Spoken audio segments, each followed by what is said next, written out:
Son un grupo de enfermedades, son varias, enfermedades bastante complejas, muchas veces el diagnóstico casi siempre suele ser de exclusión. Entonces, ¿qué es un diagnóstico de exclusión? Porque ya se descartó todo lo demás y llega esto. Entonces, primero se descarta o se llega al diagnóstico infeccioso, pulmonar crónico, varios diagnósticos y por último se llega a este tipo de enfermedades. Entonces, muchas de estas enfermedades suelen ser diagnósticos de exclusión, muchos necesitan estudios de histopatológicos. Por lo tanto, son enfermedades bastante complejas, suelen ser obviamente curso crónico, a excepción de dos, que vamos a ver que tienen un curso agudo, subagudo, pero la verdad, como digo, es un grupo heterogéneo bastante complejo.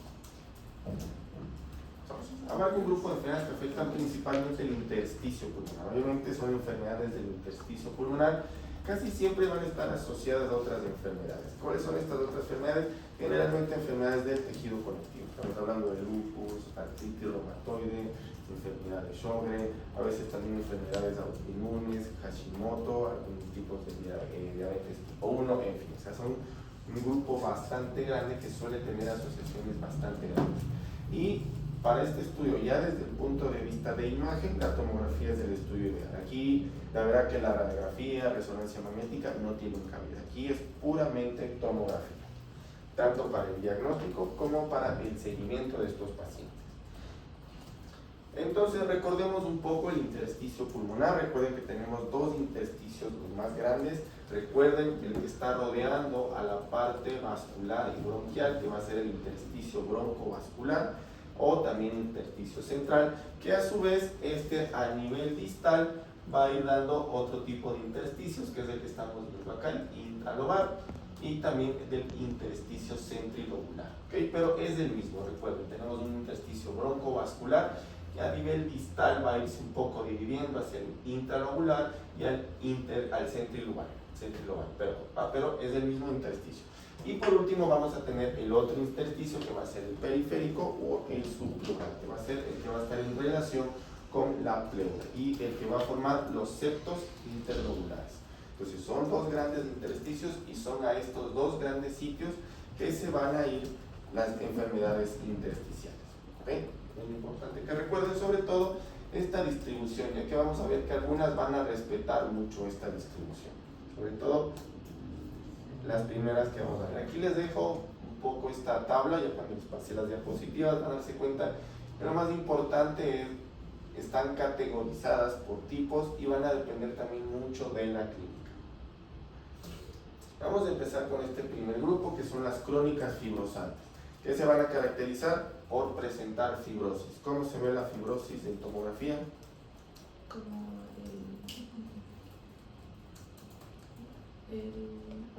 Panal de abejas, exactamente.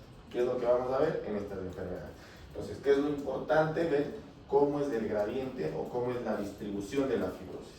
Entonces, muchos han de haber escuchado esta enfermedad, la fibrosis pulmonar idiopática, pero que por tomografía se la conoce también como neumopatía intersticial usual. ¿Qué es? Obviamente es la fibrosis pulmonar, que obviamente como su nombre lo indica suele ser idiopática, no hay una causa aparente y se caracteriza por esto. Si se dan cuenta, es fibrosis. ¿Recuerdan un poco la distribución del intersticio periférico? Pues bueno, esta va a ser la distribución clásica de la fibrosis. Va a atacar el intersticio periférico y va a ser un gradiente basal, principalmente va a ser afección a las vasos pulmonares y se va a extender por la superficie pleural. Entonces, esa va a ser la distribución de la fibrosis pulmonar idiopática, o recuerden, neumopatía intersticial usual. Aquí les dejo, obviamente, en rojo la distribución de esta afección. Aquí les dejo la tomografía, si se dan cuenta, tiene grandes grados de fibrosis. Y vamos a ver el siguiente, yo para acá se ve mucho mejor. Entonces, tenemos fibrosis, recuerden, panal de abejas, recuerden cómo diferenciarlo del enfisema. Aquí tenemos paredes gruesas y suelen ser cavidades muy pequeñas. Y otra cosa que suelen presentar mucho es esto de acá. ¿Qué es? ¿Qué son estas imágenes tubulares? Bronquiectasis, exactamente. Todo lo que es fibrosis genera retracción.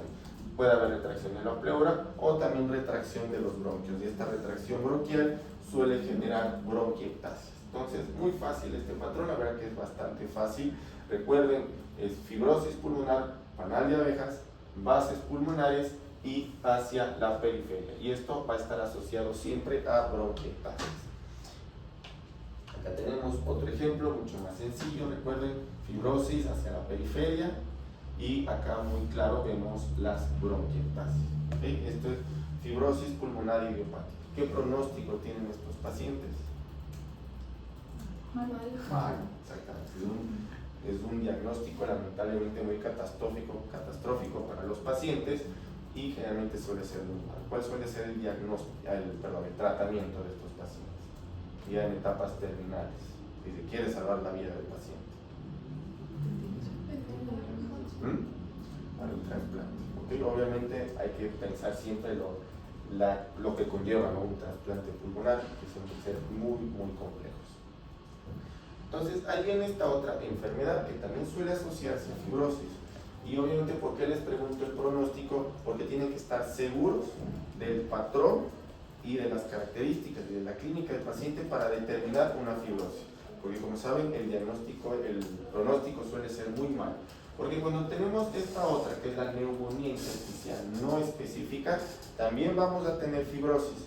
Pero ¿qué es lo importante acá? Que acá vamos a tener una distribución un poco más aleatoria. Acá, si se dan cuenta, también vamos a tener afección de los vértices pulmonares. Esto ya no es típico de la fibrosis pulmonar idiopática.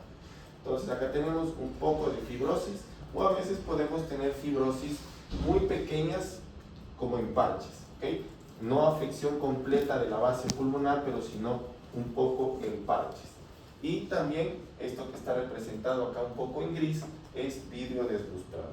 Entonces recuerden, el vidrio deslustrado no es nada más que ocupación alveolar y eso no lo vamos a tener en la fibrosis pulmonar idiopática. Entonces es muy importante tener en la fibrosis el patrón típico para dar que es fibrosis. Pero si no tenemos ese patrón, vamos a esta otra enfermedad que es la neumonía intersticial no específica, como su nombre indica, no específica. Recuerden, ambas tienen fibrosis. Muchas veces se habla que esta va a progresar a fibrosis, no siempre, pero recuerden, si se dan cuenta, tenemos áreas de fibrosis, un poco en parches, pero con un parénquima sano bastante amplio.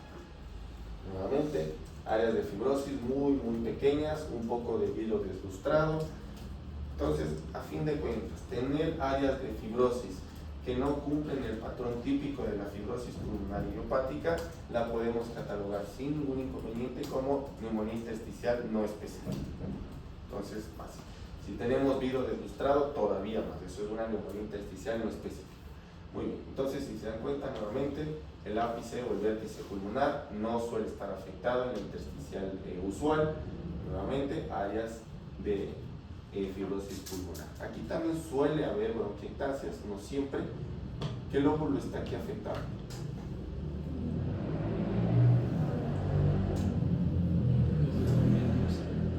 ¿No? Entonces, ¿cuántos lóbulos tiene el pulmón izquierdo? Dos. ¿Cuáles son? Superior y inferior. Muy bien, entonces aquí en cuál estamos, esta es la cisura. Estamos en el superior. Exactamente. ¿Qué segmento? Anterior. Recuerden el pulmón, los lóbulos superior del pulmón izquierdo, ¿cuáles son los segmentos? Anterior y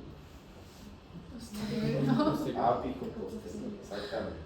Entonces aquí hay afección del segmento anterior. Si esto tuviéramos unos cortes un poco más hacia abajo, más caudales, ¿qué segmentos tenemos ahí? La língula, exactamente. Aquí es el sitio de la língula. ¿Qué afectaba la língula y el lóbulo medio?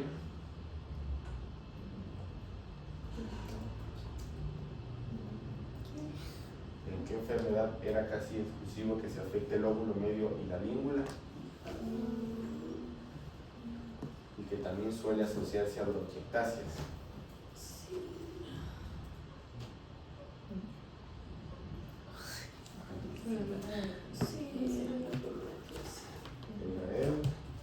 Complejo Mycobacterium avium. Entonces aquí viene la otra pauta, ¿no? Recuerden, estas son enfermedades de exclusión. Entonces, si yo tengo esto en el lóbulo medio, recuerden que la que les dije aquí puede presentarse también algún grado de vidrio deslustrado, bronquiectasias, Primero pensamos en otras cosas, descartamos eso y por último llegamos a estas entidades. Entonces ya vimos las enfermedades que tienen fibrosis o panal de abejas. Ahora vamos a ir a este otro grupo que están asociadas al tabaco. Entonces acá un poco más sencillo, más fácil. El paciente tiene que tener un curso de tabaquismo agudo o activo y generalmente suelen tener un curso crónico estas enfermedades. Pero aquí sí, paciente con tabaquismo activo. Entonces vamos a empezar con esta bronquiolitis respiratoria asociada a enfermedad intersticial. ¿Alguien ha escuchado la bronquiolitis? No. ¿Ya vieron la parte de pediatría? ¿No? Ah, bueno. Bronquiolitis suele ser una afección pulmonar infecciosa en niños, muy común en niños por un tipo de virus que es el virus sincitial respiratorio. Entonces muchas veces lo asocian a eso, no. Esto es otra entidad completamente diferente. La bronquiolitis de niños es viral, es una infección, mientras que esta es del intersticio pulmonar y esta es más que nada asociada a enfermedades asociadas al tabaco. O sea, esto es por el tabaco. Entonces, ¿qué vamos a tener en estos pacientes? Acá les dejo un poco la distribución, va a ir más hacia lóbulos superiores y se caracteriza por esto, por tener este patrón. ¿Esto cómo se llama? O esta característica, o esta... ¿Cómo llaman a este patrón? Vidrio deslustrado, exactamente. Este es el clásico vidrio deslustrado. Recuerden que cuando nosotros tenemos vidrio deslustrado, suele haber algún grado de ocupación alveolar. Entonces, si yo les pongo esta imagen, ¿qué es lo primerito que ustedes pensarían? Neumonía viral. ¿Cómo? Neumonía viral. Una neumonía viral, perfecto. Este es el clásico que veíamos en el COVID. Entonces, igual, si el paciente, digamos, es fumador y yo veo esto, primero tengo que descartar neumonía viral. O sea, es lo primerito que tengo que ir a descartar. Obviamente aquí estamos viendo enfermedades intersticiales, pero estos son de descarte. Entonces, ¿cuál es el patrón de estos pacientes? Neumonías que se asocian, o bronquiolitis, que se asocian, perdón, a presencia de vidrio deslustrado, sobre todo hacia los vértices pulmonares, segmentos superiores o lóbulos superiores. Y muchas veces, o en algunas ocasiones, pueden estar asociadas estas imágenes. ¿Qué es esto? ¿Cómo? Obstrucción bronquial. O como, no es una obstrucción bronquial. ¿Cómo describirían esta imagen de aquí? Una dilatación, puede ser. No es bronquiectasia, es una imagen redonda, muy bien circunscrita, que suele tener una pared ligeramente fina, no tan gruesa como la fibrosis, pero tampoco tan fina como las áreas del enfisema.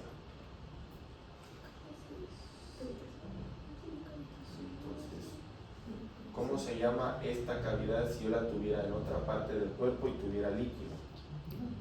¿Absceso? No, líquido, agua, quiste, exactamente. En el pulmón también tenemos quistes, pero son de aire. Entonces aquí como que se contradice un poco la definición de un quiste, de tener contenido de agua. Pues bueno, aquí los quistes en el pulmón, recuerden, son cavidades de aire. Entonces aquí lo que podemos tener es un poco también de quistes pulmonares ligeramente pequeños. Pero lo que predomina, recuerden, va a ser el vidrio deslustrado y si se dan cuenta tiene esta como morfología en nódulos. Esta distribución como en nódulos que se llaman nódulos centrilobulillares. Entonces nódulos centrilobulillares, pero principalmente de este patrón en vidrio deslustrado y recuerden vértices o ápices pulmonares. Importante, pacientes fumadores.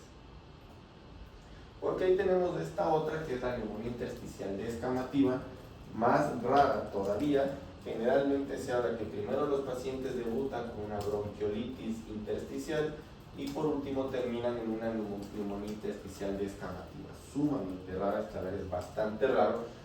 Importante, el paciente tiene que estar en un tabaquismo activo y igual va a presentarse con la presencia de vidrio deslustrado, en este caso más hacia los vértices pulmonares y también con la presencia ligera de quistes pulmonares. Aquí lo único que diferenciamos es hacia dónde está el vidrio deslustrado. ¿Okay? Recuerden, esto es muy importante en pacientes fumadores, porque obviamente es importante por lo menos tener el conocimiento de la enfermedad. diagnóstico va a ser algo probablemente histopatológico o de descarte, porque tenemos que primero descartar sobre todo infecciones virales. Vidrios deslustrados, si se dan cuenta, un poco en parches, aquí es más hacia las bases pulmonares y quistes pulmonares. Y aquí tenemos nuevamente, si se dan cuenta, estas pequeñas cavidades, ligeros o pequeños quistes pulmonares. ¿Okay? Aquí obviamente yo les pongo una imagen estática, porque si ustedes me digan, puede ser una bronquiectasia, bueno, aquí solo les estoy poniendo una imagen, entonces no sabemos cómo está más hacia arriba o más hacia abajo. Obviamente ya desde el computador yo puedo subir o bajar las imágenes, pero recuerden quistes pulmonares. Muy bien. Vamos a ir a este otro grupo que son de las neumonías intersticiales agudas y subagudas. Estas ya entran en un rango de ser un poco todavía más raras aún. Aquí el curso, recuerden, es agudo o subagudo. El resto de neumonías intersticiales suelen ser cursos crónicos. Aquí vamos a tener un curso agudo o subagudo. Vamos a empezar con esta neumonía organizada criptogénica. Como su nombre indica, es criptogénica. ¿Qué quiere decir criptogénica? Origen incierto, origen poco claro. ¿Okay? Y se caracteriza por eso. Vamos a seguir, vamos a ir a la siguiente imagen. Entonces, ¿qué tenemos acá? ¿Qué son estas?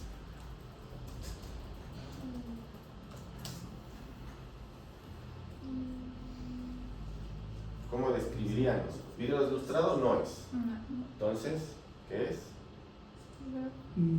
¿Cómo? ¿Qué serían estas? Fibrosis, no, aquí no tienes panal de abejas, no tienes retracción, no tienes tanto bronquiectasis.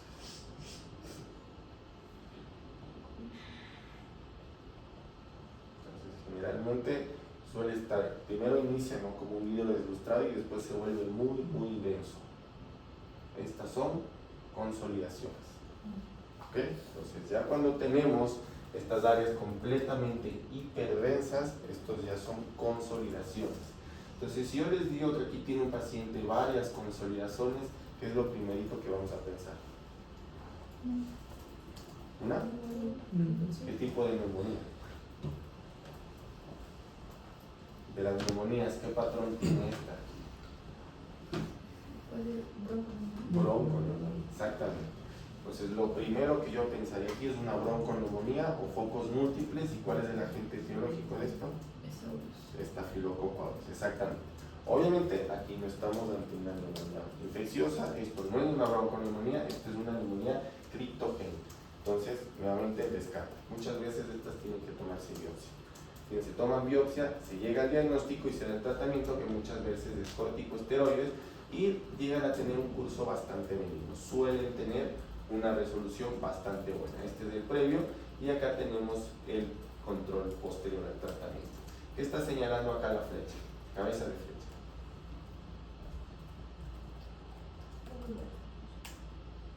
Entonces, ¿qué es esto? ¿Qué estructura es esta?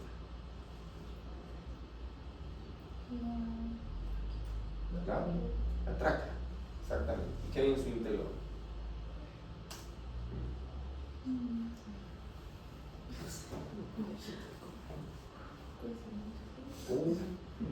Un tapón mucoso. Okay, un tapón de moco. Obviamente aquí tenemos en la vía grande, obviamente esta puede migrar hacia la vía aérea periférica y condicionar también obstrucciones bronquiales. Las obstrucciones bronquiales, recuerden, si ustedes tienen un bronquio, se obstruye, ¿qué pasa con el bronquio distal? Atelectasia, se colapsa. Entonces, si se dan cuenta, también podemos tener bandas de atelectasias, que son las que estamos viendo acá, ¿sí? Atelectasias. Entonces, ¿por qué se caracteriza? Recuerden, la criptogénica, consolidaciones, focos múltiples y también puede tener áreas de tapones mucosos y atelectasias distales. Aquí lo característico son las consolidaciones. ¿Va? Diagnóstico de descarte. Y recuerden que no es infecciosa, es totalmente, como su nombre indica, criptogénica. Ahora vamos con esta neumonía, que es la neumonía intersticial aguda, la única que va a tener un curso agudo. La anterior tiene un curso más subagudo, de varias semanas de evolución, y por eso es que ahí puede haber un poco la confusión con una bronconeumonía. Este, en cambio, va a tener mucho este curso agudo, que se caracteriza por presencia de vidrio deslustrado. También vamos a tener consolidaciones, pero aquí lo característico va a ser esto de aquí. Si se dan cuenta, tenemos vidrio deslustrado, áreas un poco más de consolidaciones, pero vamos a tener dilataciones también bronquiales. Aquí puede haber un poco de controversia en los conceptos, porque me pueden decir, bueno, pero aquí también puede ser una bronquiectasia. Realmente las bronquiectasias suelen ser calibres sumamente grandes y bastante distorsionados del bronquio y secundarios a una fibrosis por la retracción. Aquí no tenemos esto, aquí simplemente se da como un tipo de alteración en la pared del bronquio y empieza a hacerse más grande. Entonces vamos a tener vidrio deslustrado, áreas de consolidación, pero muy importante, los dilataciones bronquiales, que no vendría a ser lo mismo que las bronquiectasias porque el origen es diferente. Y antes muchas veces se le solía llamar el síndrome de Hammond-Rich, que solía asociarse mucho a veces a procesos alérgicos. Puede estar todavía un poco la patogenia de la parte alérgica. Lo malo de esto es que suelen tener un curso bastante fulminante, suelen ser neumonías fulminantes que lamentablemente terminan con el paciente fallecido. Nuevamente acá tenemos dilataciones bronquiales, patrón en vidrio deslustrado. Si ustedes ven esto, ¿qué es lo primerito que van a pensar? SP. ¿Cuál? ¿SP? ¿Qué es SP? Neumonía por neumocistis Girovechi. Girovechi, muy bien, exactamente. ¿Qué le faltaría para que sea una neumocistis Girovechi? Está muy bien, perfecto, porque suele tener áreas de consolidación, suele ser bilateral, suele ser simétrico. Aquí tal vez le falta un poco el engrosamiento septal. ¿Recuerdan el crazy Paving? Sí. El patrón de crazy Paving es el que suele presentarse un poco en el neumocistis Girovechi. Lo que faltaría aquí es un poco de intersticio periférico. Esto es como que muy central, faltaría un poco de intersticio periférico, pero muy bien, perfecto. Y bueno, si ya las neumonías intersticiales son raras, vamos a tener este grupo que son muchos más raras, la verdad que son extremadamente raras. Obviamente este tipo de neumonías ya solo suelen verse en institutos especializados de enfermedades respiratorias. La verdad que el paciente estos llega a la consulta es extremadamente raro. Vamos a empezar con esta neumonía intersticial linfoide. Obviamente, como su nombre indica, va a tener un componente linfoide, sobre todo a nivel histopatológico, y se va a caracterizar por esto. ¿Qué eran estos? ¿Estos pequeños qué eran? Quistes pulmonares. Esta es una clásica que suele presentarse con quistes pulmonares. Puede tener algún grado de vidrio deslustrado y consolidación, pero lo característico de esta enfermedad es esto, son los quistes pulmonares de distribución dispersa. Y en un inicio les dije que muchas de estas enfermedades se asocian a enfermedades reumatológicas. Pueden ser diversas, pero esta sí que tiene la íntima relación con una enfermedad. Entonces, ¿qué enfermedades o qué enfermedad reumatológica creen que sea? ¿O cuál se les ocurre? Digan cualquiera. ¿Artritis reumatoide? No. Lupus? No. Sjögren, muy bien. Esta es la que suele asociarse casi exclusivamente a Sjögren. Entonces, paciente, si ustedes le ven quistes pulmonares, ojo a verla, no tendrá la boca seca, clínica. Recuerden, neumonía intersticial linfoide clásica del Sjögren. ¿Cómo se caracteriza? Podemos tener áreas de vidrio deslustrado, podemos tener consolidaciones, pero lo característico y lo típico es quistes pulmonares. También se puede ver en pacientes que tienen otro tipo de enfermedades. Tenemos la enfermedad de Hashimoto, la tiroiditis de Hashimoto, y también es una de las pocas o única que suele asociarse con pacientes con SIDA o VIH. Y por último vamos a tener esta que esta sí es extremadamente rara. Pero bueno, ¿qué le ven? ¿Qué les llama la atención? Entonces, por el mismo nombre, nada más asocien el nombre a la imagen. ¿Qué es lo que están viendo? La afectación de la pleura. Muy bien, aquí tenemos pleura. Aquí hay mucha afección pleural. ¿Qué te parece esa pleura? ¿Cómo describirías esto irregular?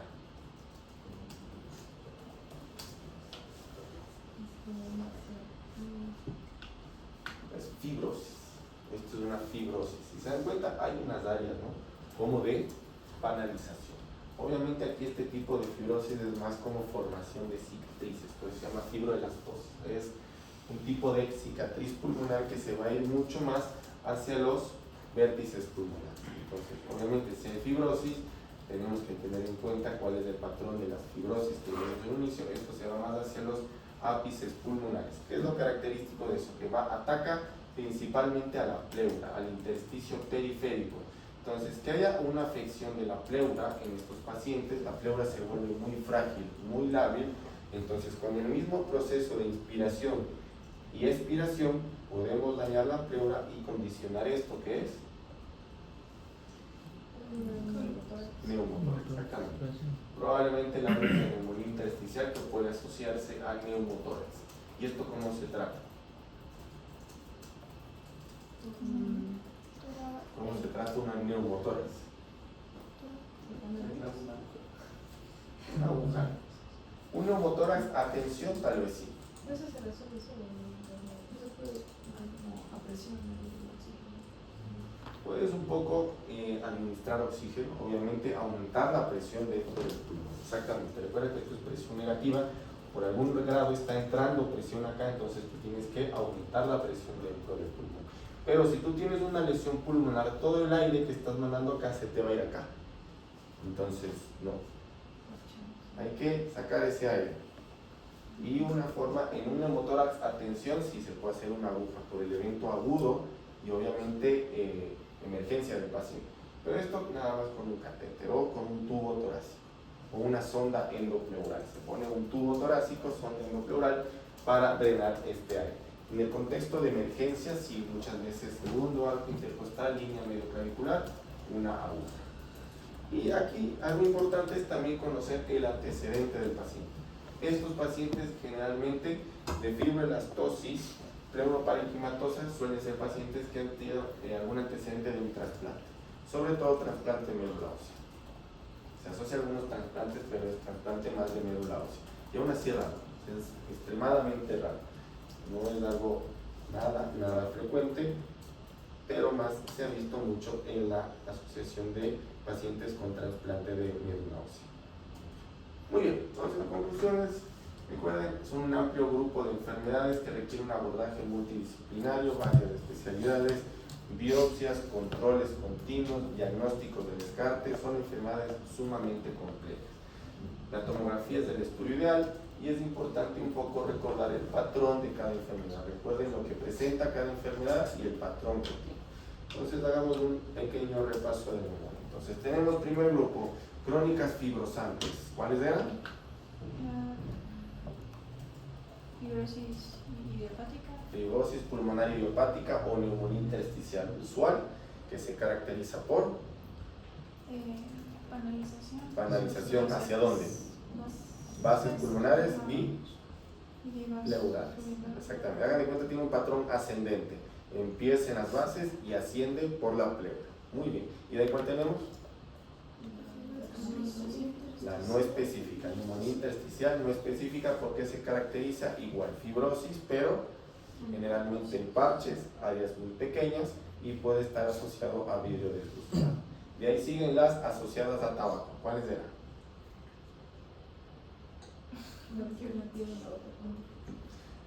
¿Recuerdan la de los niños? Acuérdense la de los niños, bronquiolitis. De los niños se llama bronquiolitis obliterante, pero acá es enfermedad pulmonar intersticial asociada a bronquiolitis. ¿Okay? Bronquiolitis, pero recuerden ese término, bronquiolitis, ¿por qué se caracterizaba? ¿Cuál era el patrón? No era consolidación. Antes de consolidaciones suele ser primero vidrio deslustrado. Vidrio deslustrado, ápices pulmonares y la otra que era la descamativa, segmentos inferiores. De ahí, ¿qué grupo seguían? Las agudas y subagudas. ¿Cuál era la subaguda? Criptogénica, que se caracterizaba por múltiples consolidaciones. Y de ahí tenemos la aguda, Hammond-Rich, que es vidrio deslustrado y sobre todo dilatación de los bronquios. Exactamente. Y por último, las raras, teníamos la linfoide que se asociaba con Sjögren y se caracterizaba por quistes pulmonares. Y por último, bueno, la fibrolastosis pleuroparenquimatosa, que recuerden es más hacia los vértices pulmonares, fibrosis y muchas veces asociado a trasplantes de médula ósea principalmente. Listo, terminamos.